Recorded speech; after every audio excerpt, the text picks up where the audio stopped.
हमारे चैनल की ऐसी वीडियोस देखने के लिए हमें लाइक और सब्सक्राइब करें। ये कहानी है एक बुद्धिमान सास यानी कौशल्या के परिवार की। कौशल्या के 4 बेटे अर्जुन, रवि, मोहन और विजय अपने दफ्तर का काम निपटाकर घर लौटते हैं। तभी वहाँ पर उनकी माँ कौशल्या खड़ी होती है। वो उनके पास जाकर उनके हाथ से बैग अपने हाथ में ले लेती है। ये देखने के बाद घर का बड़ा बेटा अर्जुन अपनी माँ से कहता है, अरे माँ, जब भी हम ऑफिस से आते हैं आप यूं ही हमारा इंतजार करती होती है और हमारा बैग अपने हाथों में ले लेती है। माँ, आप हमारी इतनी चिंता मत किया कीजिए। अरे अर्जुन बेटा, तुम सभी दिन भर ऑफिस में इतना काम करते हो। तुम्हारी माँ ऑफिस का काम तो नहीं कर सकती, लेकिन तुम्हारा कुछ भार तो हल्का कर सकती है ना। कौशल्या और अर्जुन ये सभी बातें कर ही रहे थे, तभी पीछे खड़ा रवि अपनी माँ से कहता है, माँ, अगर आप दोनों की बातें खत्म हो गई हो तो मैं कुछ बोलूं। माँ, सुबह से बहुत भूख लग रही है, आज ऑफिस में बहुत काम था। अरे हाँ बेटा, आज मैंने अपने बेटों की पसंद का खाना बनाया है। तुम जाओ मुंह हाथ धो लो, तब तक मैं खाना लगा देती हूँ। इस तरह सभी खाना खाने के लिए डाइनिंग टेबल पर आकर बैठ जाते हैं।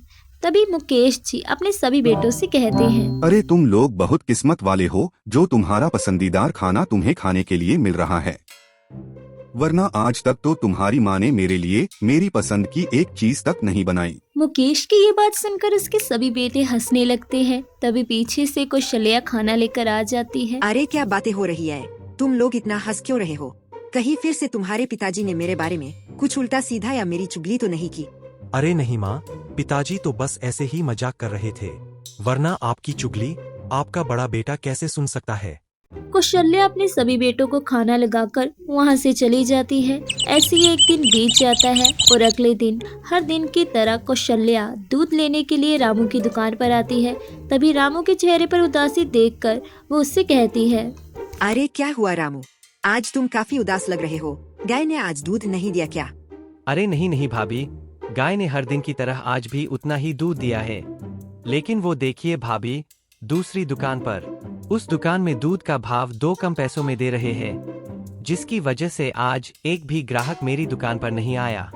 कौशल्या ने जैसे ही दूसरी दुकान पर नजर मारी तो वे देखती है कि दूसरी दुकान पर काफी भीड़ लगी होती है। तभी वो रामू से, क्या है रामू, 2 रुपए कम भाव, तो तुम दूध ज्यादा पैसों में क्यों बेच रहे हो?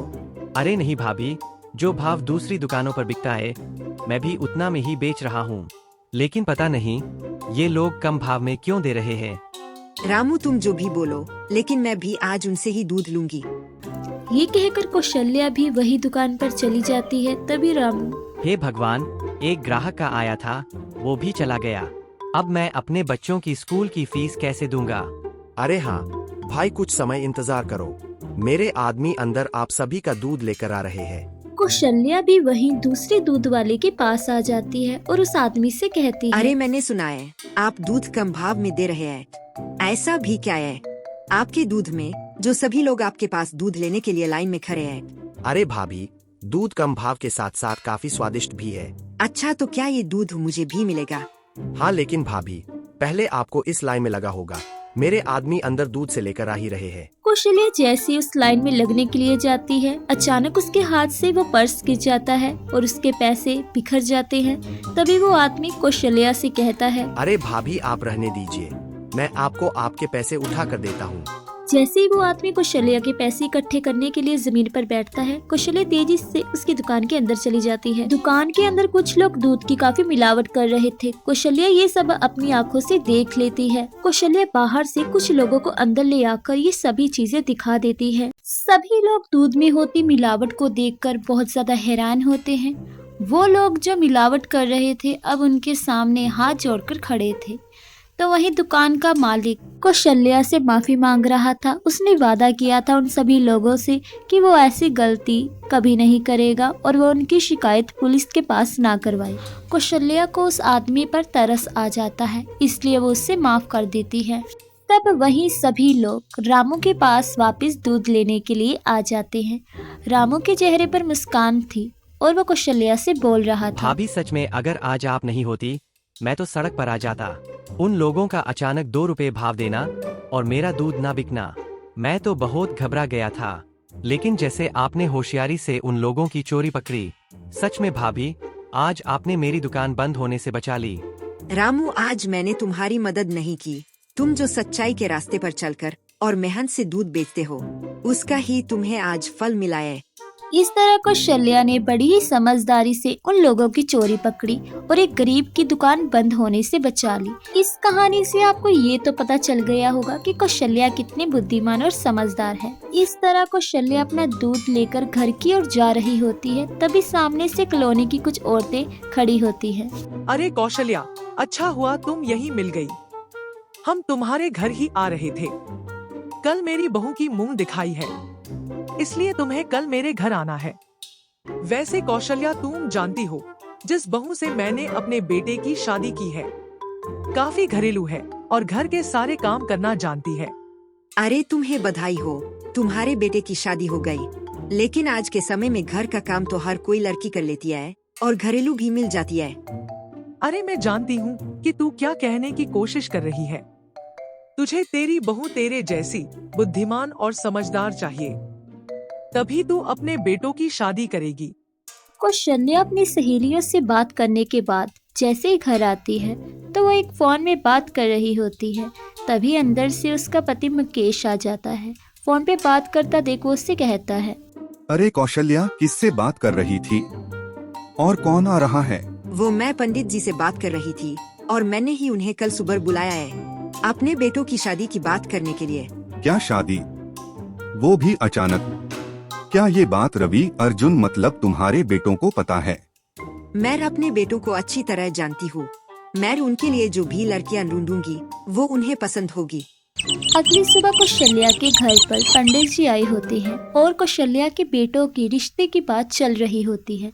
तभी वो पंडित जी कौशल्या से कहते हैं, अरे भाभी, आप तो जानती है ना, मैंने आज तक कितने रिश्ते करवाए हैं। जब भी आपकी कॉलोनी में कोई रिश्ते की बात चलती है तो हर कोई मुझे याद करता है।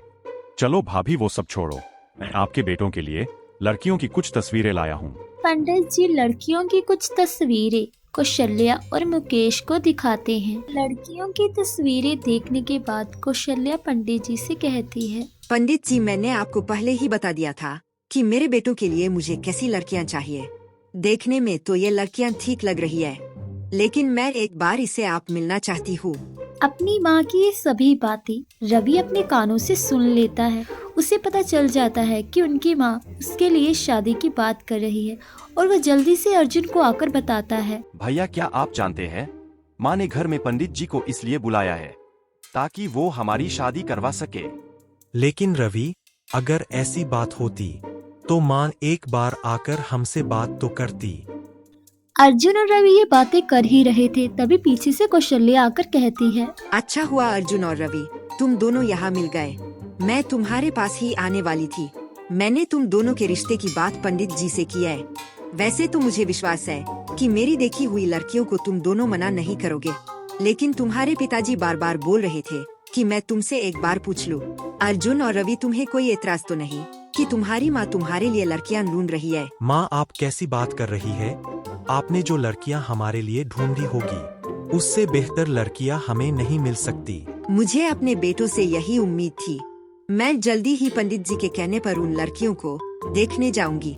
ये बोलकर कौशल्या वहाँ से चली जाती है। तभी रवि अपने बड़े भाई अर्जुन से कहता है, भैया, आपने माँ को हाँ क्यों बोल दी? हम दोनों तो किसी और लड़कियों को पसंद करते हैं ना। अब उन दोनों का क्या होगा? रवि, हम दोनों को माँ बहुत प्यार करती है। मैंने आज तक माँ की किसी भी बात को नहीं टाला, इसलिए तुम्हारे लिए भी बेहतर होगा कि तुम भी उस लड़की को भूल जाओ। माँ हमारे लिए जो भी लड़कियाँ ढूंढेंगी, हम उनसे ही शादी करेंगे। समय बीतते कौशल्या को अपने बेटों के लिए लड़कियां पसंद आ जाती हैं और वह उनसे अपने बेटों का रिश्ता तय कर देती है। कौशल्या बड़े ही साधारण तरीके से मंदिर में अपने बेटों की शादी उन लड़कियों से करवा देती है। शादी के बाद कौशल्या की दोनों बहुएं पहली बार अपने ससुराल में आती हैं। बड़ी खुशी के साथ कौशल्या ने अपनी दोनों बहुओं की आरती की और उनका गृह प्रवेश करवाया। रवि और अर्जुन, जाओ, इन दोनों को अंदर ले जाओ, दोनों थक गई होगी। ऐसे ही शादी का एक दिन बीत जाता है और अगले दिन कौशल्या के घर के बाहर किसी के डोरबेल बजाने की आवाज आती है। यही देखने के लिए कौशल्या जैसे ही दरवाजा खोलती है तो वह देखती है कि उसके दोनों बेटे मोहन और विजय घर के बाहर खड़े होते हैं। अरे आ गए तुम लोग, कितने दिन लगा दिए। ऐसा भी क्या काम था आखिर ऑफिस का। चलो ये सब छोड़ो, अंदर आओ। जैसे ही मोहन और विजय घर के अंदर आते हैं, उनके चेहरे पर उदासी देखकर कौशल्या कहती है, अरे क्या हुआ, तुम लोग इतने उदास क्यों लग रहे हो? शायद ऑफिस में ज्यादा काम होगा, इसलिए तुम लोगों को थकावट हुई होगी। सही कहा ना मैंने? अपनी माँ की ये सभी बातें सुनने के बाद मोहन अपनी माँ से कहता है, वो माँ, हम लोग अकेले नहीं आए, हमारे साथ और भी कोई आया है। हम आपको उनसे मिलवाना चाहते हैं। अरे हार बुलाओ जरा, मैं भी तो देखूं कौन आया है। तभी विजय घर के बाहर से किसी की आवाज देकर अंदर बुलाता है। तभी दो लड़कियां शादी के जोड़े में कौशल्या के घर के अंदर आती है, जिसे देखने के बाद कौशल्या कहती है, मोहन और विजय, ये कौन है? ये लड़कियां हमारे घर शादी के जोड़े में क्या कर रही है? माँ, हम लोग इन लड़कियों से प्यार करते हैं और हमने इन दोनों से शादी कर ली है। अपने बेटों की ये बात सुनने के बाद कौशल्या चौंकती हुई आंखों से कहती है, क्या है शादी? तुम दोनों ने किससे पूछकर इन लड़कियों से शादी किया है? ये लड़कियां मेरे घर की बहू बनने के लायक नहीं है। लेकिन माँ, इन लड़कियों में कमी क्या है? विजय, इन लड़कियों में कोई कमी नहीं है, लेकिन तुम्हें इतना बड़ा फैसला लेने से पहले, शादी करने से पहले एक बार माँ से पूछ लेना चाहिए था। भैया, अगर हम माँ से इन लड़कियों के बारे में पूछते तो माँ शायद इस शादी को नहीं मानती, इसलिए हमने शादी कर ली। माँ, हम जानते हैं हमने गलती की है, लेकिन हमारा विश्वास कीजिए, ये दोनों लड़कियों जैसे आपको चाहिए वैसे ही है। मोहन और विजय सही कह रहे हैं कौशल्या, दो बहुएं तुम्हारी पसंद की आ गई और दो तुम्हारे बेटों की पसंद की। तुम्हें भी अब इस शादी को मान जाना चाहिए। सभी लोगों के बार बार बोलने पर कौशल्या कहती है, अगर आप लोग इतना बोल रहे हैं तो मैं इस शादी को मान जाती हूँ, लेकिन मेरी एक शर्त है। इन लड़कियों को अपनाने से पहले इन्हें मेरी कुछ परीक्षाओं में पास होना पड़ेगा। माँ, आपकी यही दो बहुएं ही क्यों, कोमल और अंजलि भाभी को भी ये परीक्षा देनी चाहिए। अगर तुम्हारी यही मर्जी है तो ठीक है। मेरे इस परीक्षा में जो भी बहुएं सफल रही, वही मेरी सर्वगुण संपन्न बहुएं होगी। अपनी माँ के ये फैसले के विषय में विजय अपनी पत्नी मंजू से बोल रहा था। मंजू, मैं तुमसे बहुत प्यार करता हूँ और तुम्हें माँ की परीक्षा में पास होना होगा, तभी वो तुम्हें इस घर की बहू मानेगी। विजय, आप परेशान मत होइए, मैं ही नहीं बल्कि मधु भी इस परीक्षा में पास होगी। इस तरह अगले दिन मोहन, विजय, अर्जुन और रवि अपने ऑफिस के काम के लिए निकल जाते हैं। तभी कौशल्या की एक बहू मधु कौशल्या के कमरे में आकर उससे कहती है, माँ, अभी तक आप बाहर खाना खाने के लिए नहीं आई।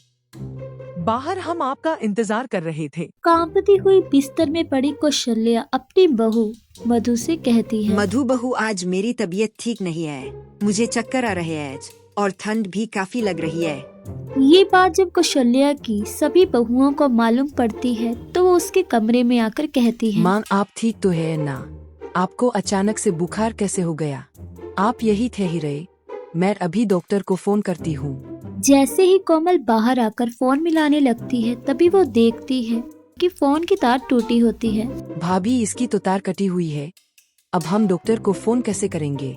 इससे रहने दो कोमल, मेरे कमरे में मेरे फोन से हम डॉक्टर को फोन करते हैं। तो वहीं दूसरी तरफ मंजू मधु को किचन में ले आती है। भाभी, आप मुझे यहाँ रसोई घर में क्यों लेकर आई है?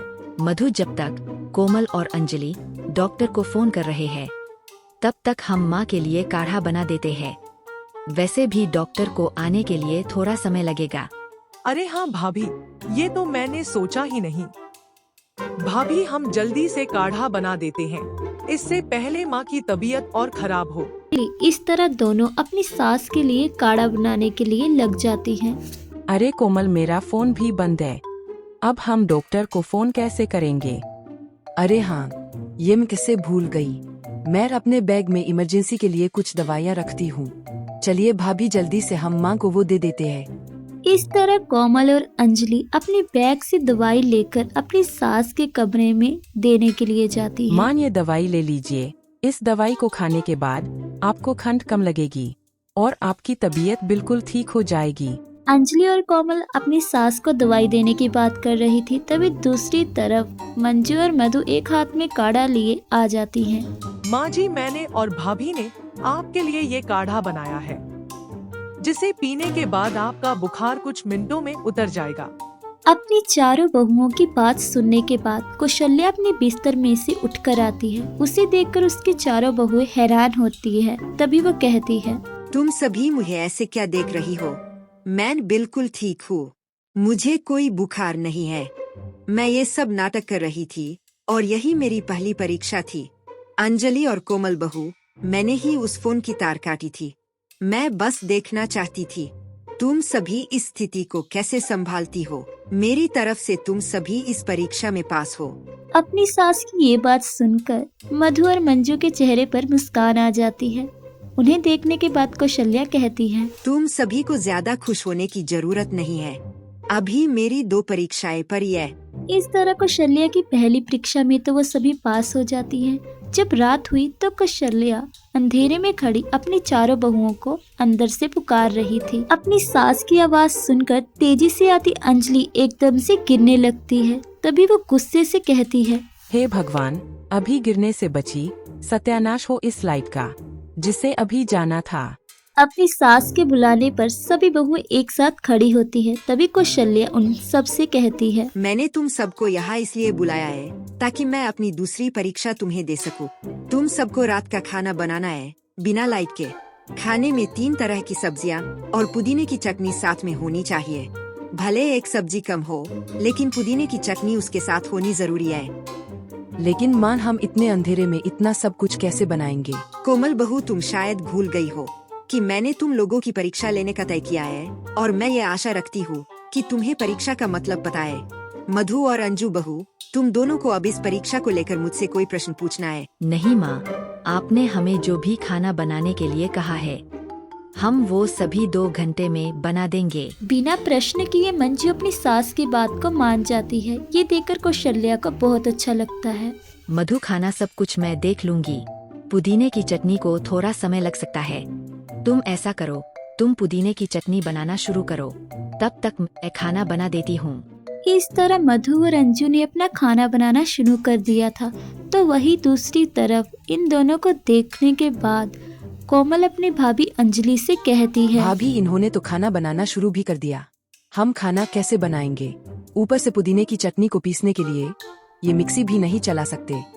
अंजलि मधु को छुपके से दूसरी जगह ले जाकर बोल रही थी, कोमल, तुम चिंता मत करो, मैं तुम्हें साइड पर इसलिए लेकर आई हूँ क्योंकि जब मैं बालकनी में खड़ी थी तो वहाँ मैंने देखा कि सब घरों की लाइट है। हम चटनी अपने घर में नहीं पीस सकते, लेकिन माँ की पड़ोस की सहेली से तो पिसवा सकते हैं ना। तुम ऐसा करो, पुदीने की सामग्री को पिसवा लाओ और मैं खाने का देख लेती हूँ। अरे वाह अंजलि भाभी, आपने तो कमाल कर दिया। अंजलि अपना दिमाग दौड़ाकर कोमल को पड़ोस के घर से चटनी पिसवाने के लिए भेज देती है। नीलम आंटी, हमारे घर पर लाइट नहीं है, क्या आप ये पुदीने को अपनी मिक्सी में पीस देंगी? अरे हाँ हाँ, मेरी बुद्धिमान सहेली की बहू, अभी पिसवा देती हूँ अपनी बहू को कहकर। अरे राधा बहू, ओ राधा बहू, जरा बाहर तो आना। बहू, जाकर इसके पुदीने की सामग्री को मिक्सी में पीस दे। इस तरह कुछ समय बाद कोमल अपनी चटनी पिसवाकर अपने घर वापस आ जाती है। तभी उसे देखकर अंजलि कहती है, अरे आ गई कोमल, मैं तुम्हारा ही इंतजार कर रही थी।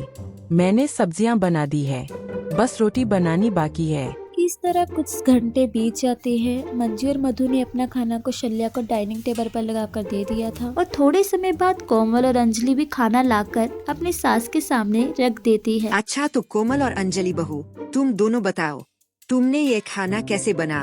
माँ, भाभी और मैंने खाना तो एक साथ बना लिया था, लेकिन घर में लाइट जाने के कारण मैंने पुदीना अपने पड़ोसी यानी कि आपकी सहेली के घर से पिसवा लिया था। और तुम बताओ मधु और अंजू बहू, तुम दोनों ने खाने का काम कैसे संभाला? क्या तुम दोनों ने भी पड़ोस के घर से चटनी की सहायता ली? माँ अंजू भाभी ने सारा खाना बना लिया था और मैंने सिलबट्टे पर तब तक चटनी बना दी थी। अपनी चारों बहुओं की समझदारी को देखकर कौशल्या के चेहरे पर मुस्कान आ जाती है और वो उनका खाना चखती है। खाना काफी स्वादिष्ट बना हुआ था। इस तरह सुबह हो जाती है और उन्होंने अभी तक दूसरी परीक्षा भी पास कर ली थी। सुबह के समय कौशल्या के घर के बाहर एक भिखारी खड़ा था जो जोर जोर से खाने के लिए पुकार रहा था और पैसे भी मांग रहा था। उसकी आवाज सुनकर अंदर से कोमल आती है। बेटी, अगर खाने और कुछ पैसों की सहायता मिल जाती तो मेरी थोड़ी मदद हो जाती। मैंने 1.5 दिन से कुछ नहीं खाया। आप लोगों को कोई और काम नहीं है, आ जाते हैं सुबह सुबह मांगने के लिए। इस घर से आपको कुछ नहीं मिलेगा, चले जाइए यहाँ से। कोमल उस भिखारी से ये सब कुछ बोल ही रही थी, तभी अंदर से मंजू एक हाथ में रोटी और दूसरे हाथ में कुछ पैसे लिए उस भिखारी के पास आती है। ये लीजिए बाबा, ये कुछ पैसे और खाना है, इसे ले लीजिए। भगवान आपका भला करे बेटी, आप हमेशा खुश रहें। कोमल उस भिखारी को कुछ रोटी और पैसे दे देती है और वो वहाँ से चला जाता है। ये देखने के बाद पीछे खड़ी कोमल मंजू से कहती है, भाभी आपको क्या जरूरत थी उस भिखारी को ये सब कुछ देने की? आप जैसे लोगों की वजह से ही ये लोग मांगने के लिए निकल जाते हैं। कोमल के चिल्लाने की आवाज सुनकर अंदर से कौशल्या आती है और उनसे पूछती है, क्या हुआ तुम दोनों को? तुम दोनों क्या बहस कर रही हो? मैं तुम लोगों से ये उम्मीद नहीं करती कि तुम झगड़ो। माँ देखिए ना, भाभी ने एक भिखारी को कुछ पैसे और साथ ही खाना भी दिया। माँ वो बाबा काफी भूखा था, उसने 1.5 दिन से कुछ खाया नहीं था, इसलिए मैंने उसे कुछ पैसे और रोटियां दे दी। माँ अगर इन जैसे की मदद हम नहीं करेंगे तो और कौन करेगा? माँ हम इन भिखारियों और गरीबों को पैसे देकर इनकी हिम्मत और भी बढ़ा देते हैं। माँ अगर हम इनको पैसे को लेकर मदद करेंगे तो इनकी संख्या और भी बढ़ेगी। माँ यदि हम इन्हें कोई भी सहायता नहीं करेंगे तो एक न एक दिन ये भिखारी की जगह खुद कमाएंगे और अपने हाथ पैर का सही इस्तेमाल करेंगे। कौशल्या को उसकी दोनों बहुओं ने उलझा दिया था। एक तरह से वो दोनों सही थी, जिसके कारण कौशल्या के चेहरे पर मुस्कान आ जाती है। तुम दोनों यह सब छोड़ो और अंदर चलो, मुझे तुम सब लोगों से कुछ बात करनी है। इस तरह कौशल्या के सभी बेटे और बहुएं एक साथ खड़े थे। तभी कौशल्या उनसे कहती है, तुम लोगों को इतना तो पता ही होगा कि मैंने अपनी बहुओं की कुछ परीक्षाएं लेनी थी। मैंने फैसला कर लिया है और मेरा फैसला यह है कि मेरी सभी बहुएं इस परीक्षा में पास हुई। कौशल्या की ये बात सुनकर मधु और मंजू के चेहरे पर मुस्कान आ जाती है। तभी कौशल्या एक बेटा विजय कहता है, माँ सच में आपने हमारी पत्नियों को स्वीकार कर लिया है। हाँ विजय, तुमने सही सुना। जब मैंने अपनी बहुओं की पहली परीक्षा ली थी, उसी में ये सभी ने मेरा दिल जीत लिया था। उस दिन ही मैंने इन सबको अपनी बहुएं तो स्वीकार कर लिया था। पीछे से ये बात कौशल्या का पति मुकेश सुन लेता है। तभी वो आकर कहता है, देखा मेरी पत्नी का दिल कितना बड़ा है, वो तुम लोगों के बारे में कितना सोचती है, बस मेरे खाने को छोड़कर। मुकेश की ये बात सुनकर उसके सभी बेटे और बहुएं हंसने लगती है।